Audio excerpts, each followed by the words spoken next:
Praise the Lord. Praise the Lord. ప్రభు అయిన యేసు క్రీస్తు ప్రశస్త నామములో మీ అందరికీ హోసన్నా మినిస్ట్రీస్ తరపున హృదయపూర్వకమైన వందనాలు తెలియపరుస్తున్నాను.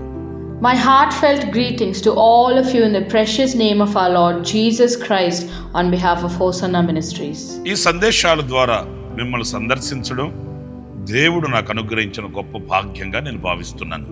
I consider it a great privilege granted by God to reach all of you through these messages. దేవుని వాక్య ధ్యానాలలో మనం ఈ రీతిగా బలపరచబడడం ఇది దేవుని నిత్య ప్రణాళికని నేను శిరస్సు ఉంచి ప్రభుని స్తుతిస్తున్నాను. I praise God, firmly believing that it is His divine plan for us to be strengthened through the meditation of His word. మానక ఈ సందేశాలు మీరు వినండి. Listen to these messages without fail. మీరు వింటూ అనేకులకు కూడా చేరువ చేయండి. Listen and share it with many others as well. దేవుని వాక్యం చేత మనం బలపరచబడుతూ మహిమ కలిగిన ప్రభు రాకడ కొరకై మనం సిద్ధపడుదాం. As we are strengthened by God's word, let us prepare for the glorious coming of the Lord. ఈ పూట ఆదికాండం 17వ అధ్యాయం 12వ వాక్యాన్ని నేను చదువుతున్నాను, ఆలకించండి. Today I am reading Genesis chapter 17 verse 12. Please listen. అత్యధికముగా అభివృద్ధి పొందించదనని అతనితో చెప్పాను. And will multiply you exceedingly. అబ్రహాముతో దేవుడు చేసిన ఈ వాగ్దానాన్ని మనం చాలాసార్లు ధ్యానించుకుంటూ ఉంటాం. We often remember this promise that God made with Abraham. ఇక్కడ నేను నిన్ను అభివృద్ధి పొందించదను అని ప్రభు చెప్తున్నాడు. Here God is saying, I will multiply you. మనము కూడా అన్ని విషయాలలో అభివృద్ధిని కోరుకుంటుంటాం. We also desire growth in all aspects of our life. వృద్ధి చెందాలని ప్రార్థిస్తుంటాం. We pray that we may grow and prosper. ఆ దిశగా అడుగులు వేస్తూ ముందుకు సాగుతుంటాం. We take steps in the direction and move forward. అయితే ఏ విషయాలలో అభివృద్ధి కలగాలి? But in which aspect should we experience growth? ఏ విషయాలలో అభివృద్ధి చెందుతూ మనం ఎదగాలి? In which area should we grow and develop? అభివృద్ధి చెందాలని చెప్పి లోకానుసారమైన విషయాలలో మనం అభివృద్ధి చెందకూడదండి. Desiring growth doesn't mean we should pursue growth in worldly matters. మనము లోక సంబంధంగా అభివృద్ధి చెందుతూ దైవ సంబంధంగా నిరసలిపోవడం అది క్షేమమేమి కాదండి. Prospering in worldly things while withering spiritually is not good at all. చూడండి, పరిశుద్ధ గ్రంథంలో నుంచి Look into the Holy Scriptures. రోమా పత్రిక 14వ అధ్యాయం 19వ వాక్యం నేను చదువుతున్నానండి. I'm reading Romans chapter 14 verse 19. సమాధానమును పరస్పర క్షేమాభివృద్ధిని కలుగు చేయు వాటినే ఆసక్తితో అనుసరింతము. So then let us pursue what makes for peace and for mutual upbuilding. ఈ వాక్యంలో క్షేమాభివృద్ధి. In this verse, mutual upbuilding. ఎలా అభివృద్ధి చెందాలి? How should we grow? ఏ అభివృద్ధిని మనం కోరుకోవాలి?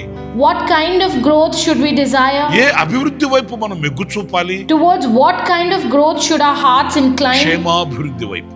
Towards mutual upbuilding. దీంట్లో ప్రత్యేకంగా ఏంటండి అనుకుంటున్నారా? Are you wondering what is so special about this?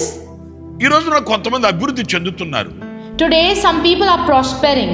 ఇది అభివృద్ధి అని సంబరపడుతున్నారు. They're celebrating thinking that this is true growth. ఇది దేవుడు మాకు ఇచ్చినటువంటి ఆశీర్వాదం అని చెప్తున్నారు. They say that this is a blessing given to them by God. కానీ అందులో క్షేమాన్ని అనుభవిస్తున్నారా? But are all of them truly experiencing well-being? అందులో క్షేమముగా బ్రతకగలుగుతున్నారా? Are they able to live securely in true peace through it? మీరు మరలా భావించకండి. See, don't take it otherwise. చేతి నిండా డబ్బుంది, There's plenty of money in hand. ఇంటి నిండా జనమున్నారు, The house is full of people, కోట్లు నోట్లు సంపాదించి పెట్టుకున్నారు. have saved up stacks and heaps of money. కానీ ఎందుకో ఆ బ్రతుకులలో క్షేమం అనేది కనిపించట్లేదు. Yet why is there no true well-being to be seen in that life? గుండె గుప్పిట్లో పెట్టుకుని గడగడలాడిపోతున్నారు. Live in constant fear, trembling with dread. వ్యాపారాలు అభివృద్ధి చెందాయి అనుకుంటున్నారు, కానీ They think their businesses have prospered, but ఇంటి నిండా జనమున్నారు అనుకుంటున్నారు, కానీ they think their home is filled with people, but ఆస్తులు అంతస్తులు కూడగట్టుకుని మూటగట్టుకుందాం అనుకుంటున్నారు, కానీ they think they've saved up vast assets and great wealth, but క్షేమాన్ని జారవిడుచుకొని బ్రతుకుతున్నారండి. They live having let go of true peace. క్షేమము లేని సంపాదన దేని కొరకు? What is the use of wealth without peace? క్షేమము లేని విస్తరణ దేని కొరకు? What is the use of expansion without peace? క్షేమము లేని బ్రతుకులలో ఈ రోజున ఏదో అనుభవిస్తున్నానని చెప్పి చాటు చెప్పుకోవడం ఎంతవరకు సబబది? How justified it is to boast of enjoying life when there is no true peace in it. గుప్పెడు గుండెకు సమాధానం లేని శాంతి, సమాధానం లేని సంపద దేని కొరకండి? What is the use of wealth if we cannot give peace and rest to the heart? అందుకే దైవజనుడైన యోహాను ఒక చక్కటి మాట రాశారు. That's why the man of God, John, wrote a wonderful word. నీ ఆత్మ వర్ధిల్లుచున్న కొలది, As your soul prospers, నువ్వు అన్ని విషయములలో వర్ధిల్లి that you may prosper in all things సౌఖ్యముగా ఉండవలెనని. and be in good ఆ health. మాట చాలా శ్రేష్టమైనదండి. That word is truly precious ఎందుకంటే వర్ధిల్లుతూ సౌఖ్యంగా ఉండాలి. because one must truly prosper and be in good health. సుఖంగా బ్రతకాలి. One must live in peace and joy. క్షేమము కలిగి జీవించాలి. One must live in peace and well-being. ఈ శ్రేష్టమైనవే మనకు గనక కరువైపోతే అది అభివృద్ధి అనడానికి వీల్లేదు. If we lack this true peace and well-being, it cannot be called progress. కనుక క్షేమాభివృద్ధి మనం పొందాలి. That's why we must attain true peace and అది ఎలా? prosperity. But how? చూడండి, ఇంకొక మాట కూడా నేను మీకు చూపిస్తాను. See, I'll show you another word. ఆదికాండం 26వ అధ్యాయం 12-13 వాక్యాలు నేను చదువుతున్నానండి. Genesis chapter 26, I'm reading the verses 12-13. ఇస్సాకు ఆ దేశమందున్న వాడు ఈ విత్తనము వేసి ఆ సంవత్సరమున 100 ఫలము పొందెను. యెహోవా అతనిని ఆశీర్వదించెను గనుక ఆ మనుషుడు గొప్పవాడయ్యను. అతడు మిక్కిలి గొప్పవాడగు వరకు క్రమక్రమముగా అభివృద్ధి పొందుచు వచ్చెను. Isaac planted crops in that land and same year reaped 100-fold because the Lord blessed him. The man became rich and his wealth continued to grow until he became very wealthy. ఈ వాక్యంలో మీరు గమనిస్తే క్రమక్రమముగా అభివృద్ధి చెందుతూ వచ్చాను. If you observe the scripture, it says prospered gradually, step by step. అభివృద్ధిలో ఈ క్రమం చాలా అవసరం అండి. This order and progression are essential in growth. ఈ క్రమక్రమముగా గనక మనం అభివృద్ధి చెందకుండా, When people do not grow step by step, కొందరు ఆశిస్తుంటారు కదా, look at what some people desire. ఒక్క రాత్రిలోనే గొప్పవాడైపోవాలని, To become great overnight, ఒక్క నెలలోనే మనం ఉన్నత స్థానానికి వెళ్ళిపోవాలని, to reach the highest position in a single month, ఒక్క సంవత్సరంలోనే శిఖరాలకు ఎక్కేయాలని, or to climb to a pinnacle in a single year. దురుద్దేశంతో కొంతమంది ఆశిస్తుంటారండి. Some people desire with wrong intention. అది ఎప్పటికీ మంచిది కాదు. That is never good. అది ఎప్పటికీ ఆశీర్వాదకరంగా ఉండదు. That will never be a true blessing. మనం అభివృద్ధి చెందాలి. We must grow. ఎలా? How? క్రమక్రమముగా, Step by step. అంటే ఒక స్థానానికి వచ్చిన తర్వాత అక్కడ మనం దేవునికి కృతజ్ఞులమై దేవుని చేత దీవించబడి మరొక స్థానానికి మనం వెళ్ళాలి. That means once we reach a place, we must remain grateful to God, receive His blessing there, and then move on to the next level. ఈ క్రమక్రమముగా కనబడే అభివృద్ధి మనల్ని అంతము వరకు స్థిరంగా ఉంచుతుంది. This gradual, steady growth keeps us steadfast until the very end. అలా కాకుండా ఒక్కసారిగా అలా మనం ఏదో గొప్ప స్థితికి వెళ్ళిపోవాలని ఆశించిన ఆశ ఎలా ఉంటుందంటే అది తాత్కాలికమై ఉంటుంది. అది ఎప్పుడు మనల్ని విడిచిపెట్టి వెళ్ళిపోతుందో మనకు తెలియదు. ఆనాడు మనం ఒంటరిగా నిలిచిపోవాల్సిన దుస్థితి ఎదురవుతుంది. Desiring to jump into a great position all at once is merely temporary. We never know when it will slip away and leave us, abandoning us to a wretched state of utter loneliness. ఇక్కడ ఇస్సాకు క్రమక్రమముగా అభివృద్ధి చెందాడట.